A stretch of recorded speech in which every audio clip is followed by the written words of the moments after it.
Pai do Senhor, povo de Deus, começando com mais um Unidos em Cristo. Hoje eu estou aqui na casa do meu tiozinho Kika. Dá um oi, tio. Fala. Opa, beleza?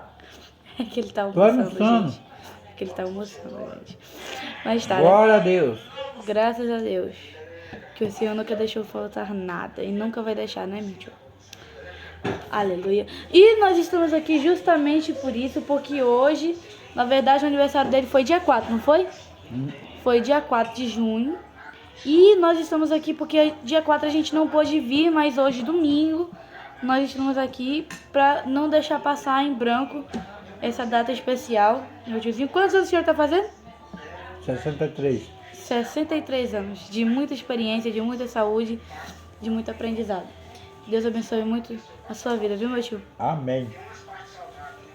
E pra quem não sabe, ele é o irmão da mãe da minha avó. Isso aí, meu irmão.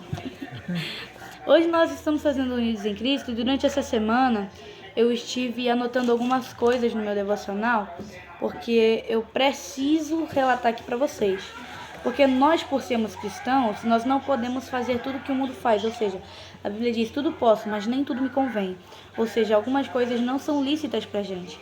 E eu anotei aqui coisas que um cristão precisa abandonar para não perder a sua salvação. Porque existem certas coisas que a gente às vezes comete que colocam a nossa salvação em risco. Mas hoje eu vou aqui falar, olha, o primeiro são desejos impuros.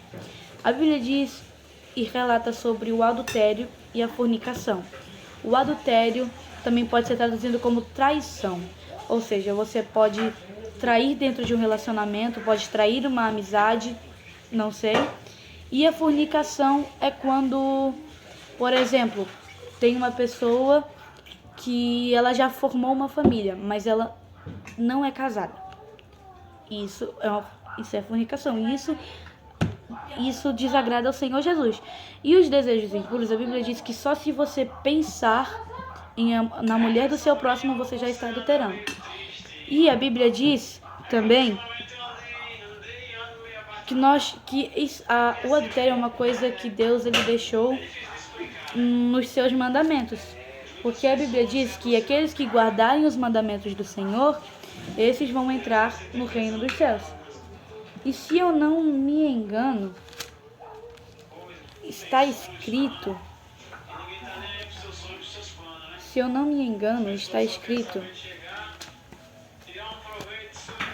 Só um minuto que eu acho.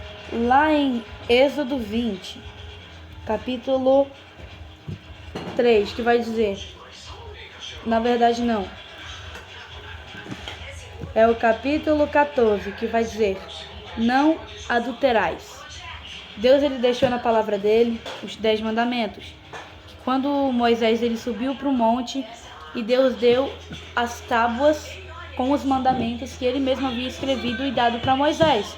E ele disse para Moisés, Moisés, fala para o povo, não terás outros deuses diante de mim,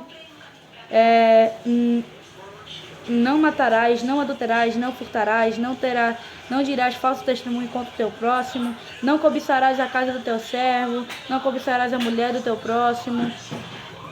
E a Bíblia vai relatar essas coisas. E entre elas está sobre o que a gente está falando aqui, sobre os desejos impuros, que são não adulterás.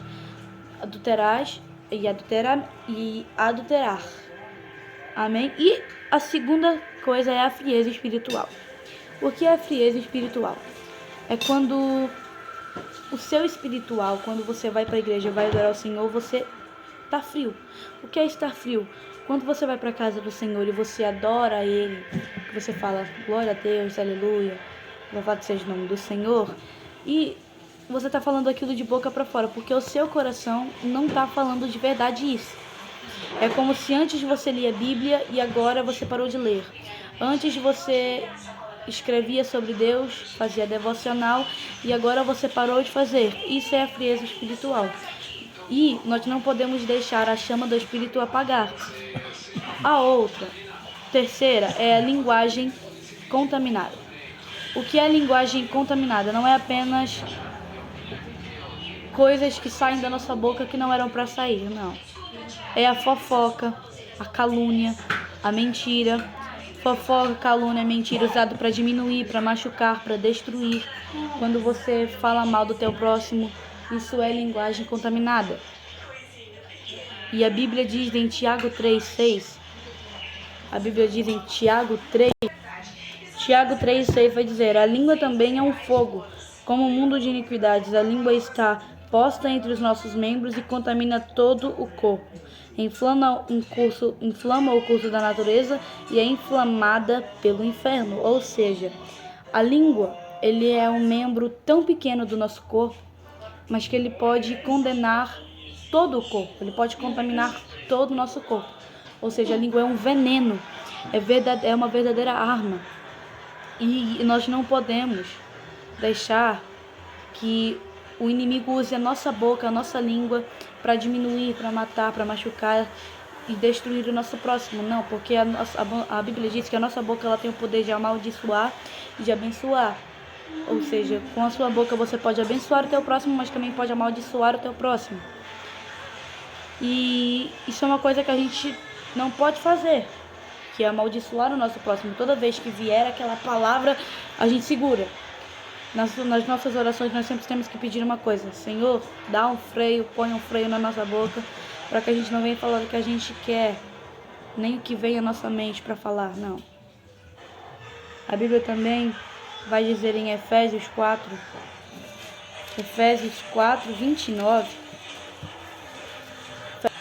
Efésios 4:29 vai dizer: não saia da vossa boca nenhuma palavra torpe, mas só a que for boa para promover a edificação, para que dê graça aos que a ouvem.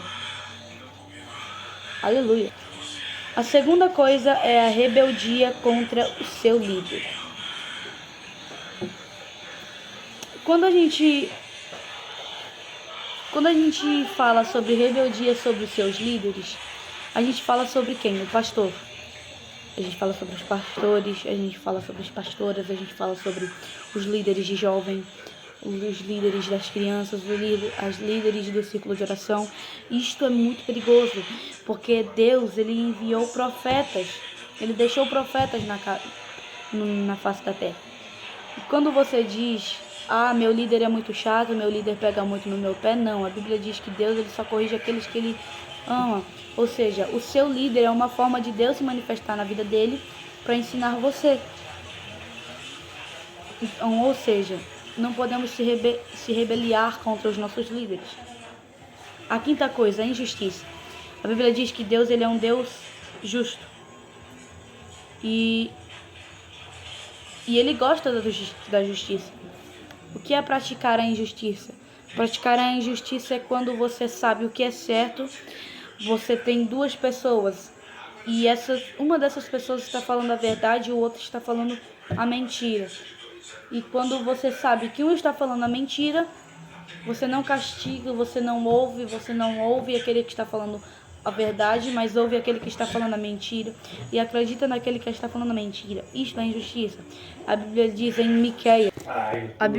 Miqueias 6:8: ele te declarou ao homem o que é bom, o que o Senhor pede de ti, senão que pratiqueis a justiça e ames a beneficência e andes humildemente com o teu Deus. Aleluia.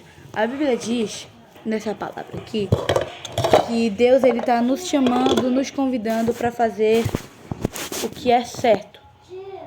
O que é certo? A Bíblia diz que são os justos quem herdarão ao reino do céu, não os ímpios. Mas um ímpio também pode se transformar em justo, se ele aceitar a Jesus e se arrepender de verdade. E a sexta coisa é indiferença com a obra. Aquele cristão que conhece o Evangelho, mas nunca abriu a boca para falar dele. Sabe aquele pessoal que ele sabe que Deus é, que Deus faz, que Deus cura, que Deus liberta, que às vezes vê uma pessoa que está necessitada do lado dele, mas não ajuda aquela pessoa, que sabe o que é certo para fazer, que conhece um Deus que ele ama todos e todos, a qualquer momento, que Deus, Jesus ajudou a todos, e mesmo assim essa pessoa que tem a indiferença com a obra, ele não fala do amor de Deus. que tem condições de ajudar a obra, mas não contribui, que vê a igreja precisando de ajuda, mas finge que aquilo não é problema dele e ainda se declara um bom cristão. É aquele cristão que ele até tem uma condiçãozinha boa. Aí quando o pastor pede dízimo, pede oferta, ele não é problema meu. Aí ele ainda se declara, sou um bom cristão. Mas Deus não vê assim. Mateus 25 conta a história da parábola dos talentos. O servo que enterrou o talento foi chamado de mau e mandado para fora. Ou seja, um senhor, ele deixou talentos com os seus servos. Deixou 5 para um, deixou 2 para outro e deixou 1 para outro.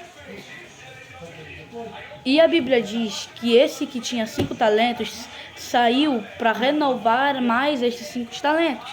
Então ele voltou com 10 talentos. E esse que tinha 2 saiu para encher mais de talentos. Ele voltou com 4 talentos.